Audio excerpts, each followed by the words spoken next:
1,00,000 ಕೋಟಿ ರೂಪಾಯಿ ಕೊಟ್ಟಿದ್ದಾರೆ ಅಧ್ಯಕ್ಷರೇ, ಕೇವಲ 1 ಲಕ್ಷ. ಇದು ಅವಮಾನ ಅಲ್ವಾ? ಆ ಸಮಾಜಕ್ಕೆ ಮಾಡಿರ್ತಕ್ಕ ಅವಮಾನ ಅಲ್ವಾ? ಬೇಕಿತ್ತು ಇಂಥ ಅಭಿವೃದ್ಧಿ ಮಂದಿರ ಬೇಕಿತ್ತ ನಮಗೆ?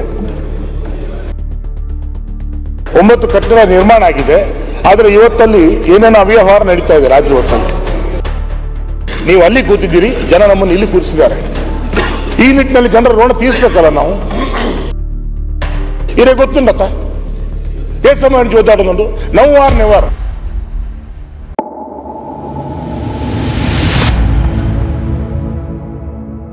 ಅಧ್ಯಕ್ಷರೇ, ಮನೆಗೆ ಮೊದಲು ಮಗ ಆಗಬಾರ್ದು, ಸಭೆಗೆ ಕೊನೆ ಭಾಷಣಗಾರ ಆಗಬಾರ್ದು ಅಂತ ಎಲ್ಲ ಕೊನೆ ಏನಿದ್ದಾರೆ ಇಲ್ಲಿ. ನಮ್ಮ ಹಣೆ ಬಾರ ನಿನ್ನೆಯಿಂದ ಬೆಳಿಗ್ಗೆ 9 ಗಂಟೆ ಬನ್ನಿ ಅಂತ ಹೇಳಿದ್ರಿ, ನಾನು ಕಾಯ್ತಾನೆ ಇದ್ದೀನಿ. 9 ಗಂಟೆಗೆ ಬಂದಿದ್ದೀನಿ, ಇಲ್ಲಿ ಕೂತ್ಕೊಂಡಿದ್ದೀನಿ. ನೋಡಿ, ಸರ್ಕಾರದ ಪರಿಕಲ್ಪನೆ ಏನು? ಕವಿ ಒಂದ್ ಕಡೆ ಬರೀತಾನೆ, ತಾನು ಬಿಸಿಲಲ್ಲಿ ನಿಂತು ತನ್ನ ಬಳಿ ಬರುವವಗೆ ತಣ್ಣಗಿನ ಆಸರೆ ಇಷ್ಟು ಜನ ಇದ್ದೀರಲ್ಲ, ಹೇಗೆ ಗೆಲುವಾಗುವುದು ಹಸಿರಲೆಯ ಹೊಂಗೆ ಮರ, ಹಾಗೆ ಬಾಳಿಸಿ ಗುರುವೆ ಕರುಣೆ ಇಟ್ಟು ಅಂತ ಕವಿ ಹೇಳ್ತಾನೆ. ಸರ್ಕಾರ ಖಂಡಿತ ಒಬ್ಬರಿಗೆ ನೆರಳಾಗಬೇಕಾಗಿದೆ.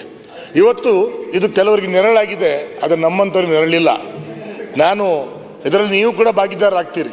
ಕರಾವಳಿಗೆ ಇವತ್ತು ಈ ಸಲ ಏನು ಕೊಟ್ಟಿದ್ದಾರೆ ಅಂತ ಸ್ವಲ್ಪ ನೀವೆಲ್ಲ ಸೇರಿ ಆತ್ಮವಲೋಕನ ಮಾಡ್ಕೊಳ್ಬೇಕು. ಯಾಕಂತ ಹೇಳಿದ್ರೆ ಮೂಗನ ಭಾಷೆ ತಾಯಿಗೆ ಮತ್ತೆ ಅರ್ಥ ಆಗುದಂತೆ. ನಮಗಿಂದ ಅನುಭವಿಸ್ರು ನೀವು. ಕರಾವಳಿಗೆ ಏನು ಸಿಕ್ಕಿದೆ? ಕಾಪು ತಾಲೂಕು ಹೊಸದಾಗಿ ರಚನೆ ಆಗಿದೆ ಸನ್ಮಾನ್ಯ ಅಧ್ಯಕ್ಷರೇ. ಅಲ್ಲಿ ಇನ್ನೂ ಕೆಲವು ಕಚೇರಿಗಳೇ ಬರಲಿಲ್ಲ, ಮೂಲಭೂತ ಸೌಕರ್ಯಗಳು ಬರಲಿಲ್ಲ, ಅಲ್ಲಿ ಕೃಷಿ ಇಲಾಖೆ ಬರಲಿಲ್ಲ, ಅಲ್ಲಿ ಸಬ್ ರಿಜಿಸ್ಟರ್ ಆಫೀಸ್ ಬರಲಿಲ್ಲ. ನಮಗೆ ಒಂದಿಷ್ಟು ನಿರೀಕ್ಷೆ ಇತ್ತು, ಹೊಸದಾಗಿ ಏನಾದ್ರು ಕೊಡ್ಬೋದು ಅಂತೇಳಿ. ನಾವೊಂದು ಆಸ್ಪತ್ರೆ ಕೇಳಿದ್ವಿ. ಕಾಪುನಲ್ಲಿ ಎಷ್ಟು ಜನಸಂಖ್ಯೆ ಇದೆ ನಿಮ್ಗೆ ಗೊತ್ತಿದೆ. ಅದನ್ನ ಪ್ರೈಮರಿ ಹೆಲ್ತ್ ಸೆಂಟರ್ನ ಸಮುದಾಯ ಆರೋಗ್ಯ ಕೇಂದ್ರ ಅಂತ ಮಾಡಿದ್ದಾರೆ. ಈ ರೀತಿ ಎಲ್ಲ ಅನ್ಯಾಯ ಆಗ್ತದೆ.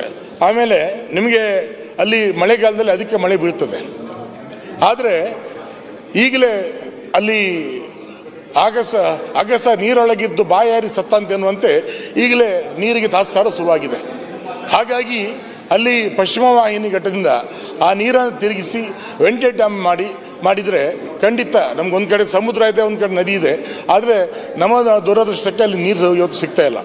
ಆ ನಿಟ್ಟಿನಲ್ಲಿ ಒಂದಿಷ್ಟು ಕೆಲಸವನ್ನು ಮಾಡಬೇಕಾಗಿದೆ.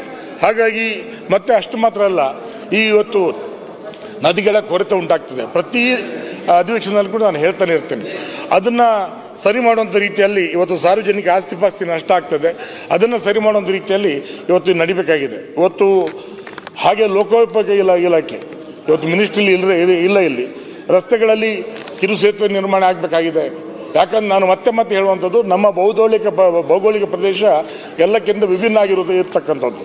ಹಾಗೆ ಕಾಲು ಸಂಕಗಳ ನಿರ್ಮಾಣ ಕೂಡ ಅಲ್ಲಿ ಆಗಬೇಕಾಗಿದೆ. ಹಾಗೆ ಕಲ್ಯಾಣ ಕರ್ನಾಟಕ ಇದರಲ್ಲಿ ನೀವು ಬದಿತರು 5,000 ಕೋಟಿಯನ್ನು ಕೊಟ್ಟಿದ್ದೀರಿ. ನಮಗೆ ಮಲೆನಾಡು ಅಭಿವೃದ್ಧಿ ಮಂಡಳಿ ಅಂತ ಇದೆ, ಬಯಲು ಸೀಮೆ ಅಭಿವೃದ್ಧಿ ಮಂಡಳಿ ಇದೆ. ಆದರೆ ಕರಾವಳಿ ಕೊಟ್ಟಿರ್ತಕ್ಕಂಥದ್ದು ಕೇವಲ 10 ಕೋಟಿ. ಸನ್ಮಾನ್ಯ ಸಭಾಧ್ಯಕ್ಷರೇ, ಕರಾವಳಿ ಕೊಟ್ಟಿರ್ತಕ್ಕಂಥ ಕೇವಲ 10 ಕೋಟಿ ರೂಪಾಯಿ. ಮಲೆನಾಡು ಅಭಿವೃದ್ಧಿ ಕೊಡಲಿ. ಈಗ ಕಲ್ಯಾಣ ಕರ್ನಾಟಕ 5,000 ಕೋಟಿ ಕೊಟ್ಟಿದ್ದಾರೆ, ಕೊಡಲಿ, ಸಂತೋಷ. ಬಳ್ಳಾರಿಯಲ್ಲಿ ನಾನು ಸುಮಾರು 30 ವರ್ಷ ನನಗೆ ಅನ್ನ ಅರಿವೆ ಆಶ್ರಯ ಕೊಟ್ಟಂತ ಊರು ಬಳ್ಳಾರಿ. ಅಲ್ಲಿಯ ಸಂಕಟ ನನಗೆ ಗೊತ್ತಾಗ್ತದೆ. ಆದರೆ ಇಷ್ಟು ಅನ್ಯಾಯ ಮಾಡುವಂಥದ್ದು ಕರಾವಳಿ ಅಭಿವೃದ್ಧಿ ಪ್ರಾಧಿಕಾರಕ್ಕೆ 100 ಕೋಟಿ ಕೊಡ್ತಾ ಇದ್ರು, ಅದನ್ನು 10 ಕೋಟಿ ತಂದು ನಿಲ್ಲಿಸಿದ್ದಾರೆ.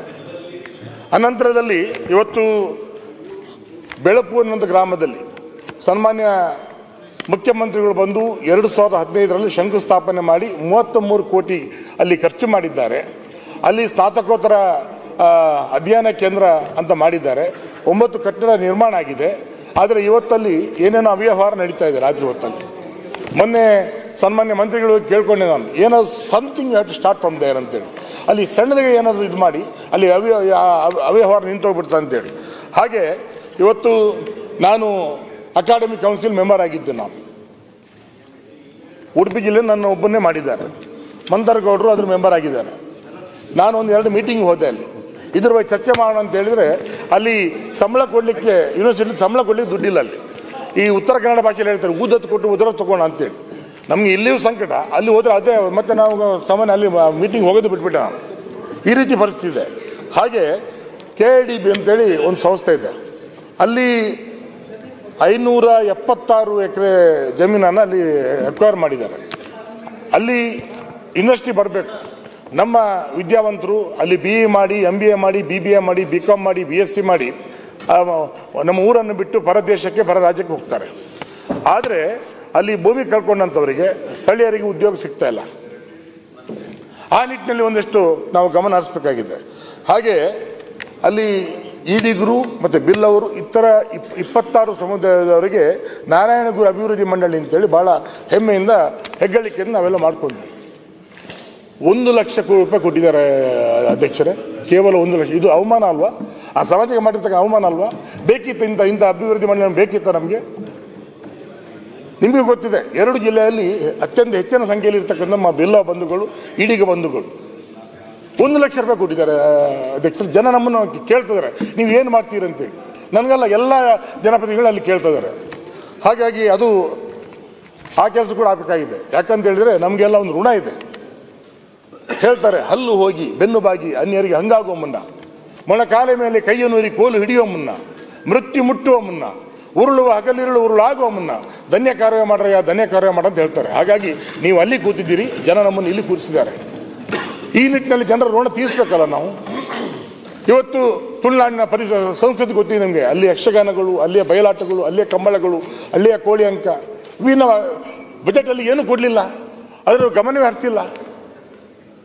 ನಮ್ಮ ಪರಂಪರೆ ಉಳಿಬೇಕಲ್ಲ. ತುಳು ಭಾಷೆ ಅದು 8ನೇ ಪರಿಚಯದಲ್ಲಿ ಸೇರಬೇಕು, ಶಾಸ್ತ್ರೀಯ ಸ್ಥಾನಮಾನ ಸಿಗಬೇಕು ಅಂತೇಳಿ ಇರೇ ಗೊತ್ತುಂಡತ್ತ. ಏ ಸಮಯ ಓದಾಡೋದು ನಾವು ಆರ್ ನೆವರ್. ನೀವು ಅಲ್ಲಿ ಇರೋ ತನಕದ್ದು ಆಗಿಲ್ಲ ಅಂದರೆ ಸನ್ಮಾನ್ಯ ಅಧ್ಯಕ್ಷರೇ ಆಗುದಿಲ್ಲ. ನೀವು ಗಟ್ಟಿ ಮನಸ್ಸು ಮಾಡಬೇಕು. 2 ಜಿಲ್ಲೆಯವ್ರನ್ನ ಸೇರಿಸ್ಕೊಂಡು ಒಂದು ಮೀಟಿಂಗ್ ಕರೀರಿ, ಒತ್ತಾಯ ಮಾಡೋಣ. ಖಂಡಿತ ಎಲ್ಲರನ್ನ ಸೇರಿಸ್ಕೊಂಡು. ಇವತ್ತು ತುಳಿ ಲಿಪಿ ಇದೆ, ಅದಕ್ಕೆ ಅದು ನಶಿಸಿ ಹೋಗ್ತಾ ಇದೆ. It's very unfortunate. ಆ ನಿಟ್ಟಿನಲ್ಲಿ ನಾವೆಲ್ಲ ಒಂದಿಷ್ಟು ಪ್ರಯತ್ನ ಮಾಡಬೇಕು ಅಂತ ಹೇಳ್ತಾ ಇವತ್ತು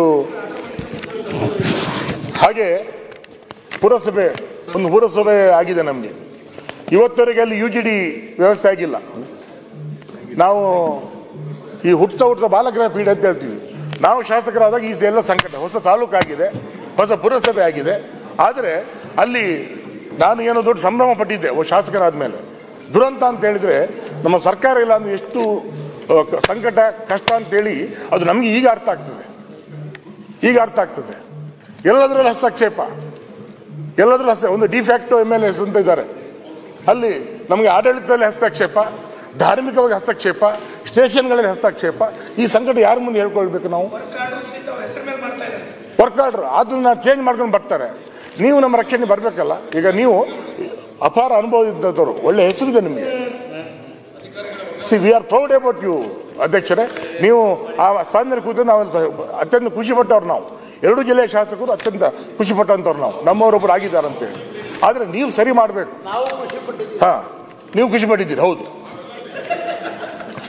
ಅನಂತರ ಒಂದು 250 ಬೆಡ್ ಹಾಸ್ಪಿಟಲ್ ಉಡುಪಿಗೆ ಮಂಜೂರಾತಿ ಸಿಕ್ಕಿದೆ, ಕಟ್ಟಡ ಆಗ್ತಾ ಇದೆ. ಆದರೆ ಅಲ್ಲಿ ಮೂಲಭೂತ ಸೌಕರ್ಯ ಆಗಿಲ್ಲ. ಹಾಗೆ ಬೇರೆ ಹುದ್ದೆಗಳ ಮಂಜೂರಾತಿ ಇನ್ನೂ ಸಿಗಲಿಲ್ಲ. ಹಾಗೆ ಒಂದು ಮೆಡಿಕಲ್ ಕಾಲೇಜ್ ಆಗಬೇಕು ಅಂತೇಳಿ, ಉಡುಪಿ ಜಿಲ್ಲೆಗೆ ಆಗಬೇಕು ಅಂತೇಳಿ ಬಹಳ ದಿನಗಳ ಕನಸು. ಈ ಸಲ ನಮಗೆ ಬಹಳ ಆಸೆ ಇತ್ತು, ನಿರೀಕ್ಷೆ ಇತ್ತು, ಅದು ಆಗಲಿಲ್ಲ. ಇವತ್ತು ನೀವಲ್ದು ಇನ್ಯಾರು ನಮಗೆ ರಕ್ಷಣೆ ಬರಬೇಕು? ಈ 2 ಜಿಲ್ಲೆ ನಿಮಗೆ ಕಣ್ಣಿದ್ದಾಗಲ್ವಾ? ಜನ ನಿಮ್ಮನ್ನು ಗೌರವಿಸ್ತಾರೆ, ಪ್ರೀತಿ ಮಾಡ್ತಾರಲ್ವಾ? ಹಾಗಾಗಿ ನೀವು ಖಂಡಿತವಾಗಿಯೂ ನಮ್ಮ ರಕ್ಷಣೆಗೆ ಬರಬೇಕು. ನಮಗೆ ನಿಮ್ಮ ಒತ್ತಡ ಅರ್ಥ ಆಗ್ತದೆ. ನಿನ್ನೆಯಿಂದ ನೀವು ಹೇಳ್ತಿದ್ದೀರಿ, ನಮಗೆ ನಿಮ್ಮ ಒತ್ತಡ ಅರ್ಥ ಆಗ್ತದೆ. ಆ ನಿಟ್ಟಿನಲ್ಲಿ ನಮಗೆ ಹೊಸದಾಗಿ ಶಾಸಕರಾಗಿದ್ದೀವಿ, ನಾವೆಲ್ಲ ಸ್ವಲ್ಪ ದಾಕ್ಷಿಣ ಸ್ವಭಾವದವರು. ನೀವು ಇನ್ನು 3 ದಿವಸ ನಿಂತು ಅಂತೇಳಿ ನಾವು ನಿಲ್ತೀವಿ ನಾವು. ಆದರೆ ಅದೇ ನಮ್ಮ ವೀಕ್ನೆಸ್ ಕೂಡ ಆಗಬಾರ್ದಲ್ಲ. ಆ ನಿಟ್ಟಿನಲ್ಲಿ ಇವತ್ತು ಒಂದು ಸಮಾನಾಂತರವಾಗಿ ಇವತ್ತು ಆ ಸಂಪನ್ಮೂಲ ಹಂಚುವಂಥ ಕೆಲಸ ಆಗಬೇಕು, ಅಧಿಕಾರ ಹಂಚುವಂಥ ಕೆಲಸ ಆಗಬೇಕು ಅಂತ ಹೇಳ್ತಾ ನಾನು ಧನ್ಯವಾದ ಅರ್ಪಿಸ್ತೇನೆ. ನಮಸ್ಕಾರ.